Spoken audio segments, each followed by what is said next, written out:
आज देश याद कर रहा है भारतीय राजनीति के उस चेहरे को जिनके सुझाए आर्थिक सुधारों ने भारत की अर्थव्यवस्था को एक नई दिशा प्रदान की।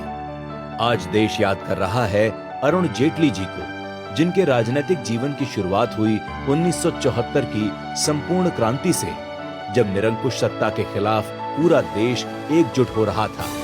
1974 में युवा अरुण जेटली जी दिल्ली यूनिवर्सिटी के अध्यक्ष बने और 1975 में इंदिरा सरकार के आपातकाल का पुरजोर विरोध करते हुए 19 महीनों तक जेल की यातनाओं को सहन करते रहे। 1977 में वकालत की शिक्षा लेने के बाद 1989 में Arun Jaitley ji additional solicitor general बने और 1998 में अमेरिका जाने वाले डेलीगेशन का हिस्सा भी रहे। 1999 में अटल जी की सरकार में अरुण जेटली जी ने इंफॉर्मेशन एंड ब्रॉडकास्टिंग मंत्रालय के राज्य मंत्री का दायित्व संभाला और कुछ ही समय में कानून मंत्रालय की महत्वपूर्ण जिम्मेदारी भी संभाली।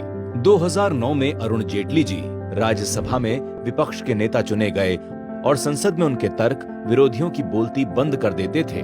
2014 में देश में मोदी जी की सरकार बनी, जिसमें अरुण जेटली जी ने वित्त मंत्रालय के साथ रक्षा मंत्रालय के दायित्व को भी बखूबी निभाया और उनके कार्यकाल में भारत ने आर्थिक सुधारों का अभूतपूर्व दौर देखा, जिनमें शामिल हैं अब तक का सबसे बड़ा टैक्स रिफॉर्म जीएसटी कानून लागू हुआ। एनपीए यानी नॉन परफॉर्मिंग एसेट्स की सफाई से सरकारी बैंक घाटे से बाहर आए। स्टेट बैंक के 5 एसोसिएट बैंक सहित कई बैंकों के एकीकरण से सरकारी बैंकों की सेहत में सुधार हुआ।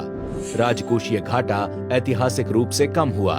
कई सेक्टर एफडीआई के लिए खोले गए और 2014 में 24.3 अरब डॉलर एफडीआई 2019 तक 44.4 अरब डॉलर तक पहुंच गया। अरुण जेटली जी की कुशल नीतियां और अथक प्रयास देश को प्रगति के पथ पर आगे बढ़ा रहे थे, लेकिन 24 अगस्त 2019 का वो दिन जब भारत ने अपनी एक विलक्षण प्रतिभा को हमेशा हमेशा के लिए खो दिया, लेकिन देश के लिए उनके समर्पण, उनकी विद्वता और उनकी शालीनता को देश कभी नहीं भूल सकता। भारतीय राजनीति के महान नेता अरुण जेटली जी की पुण्यतिथि पर देश उन्हें शत शत नमन करता है।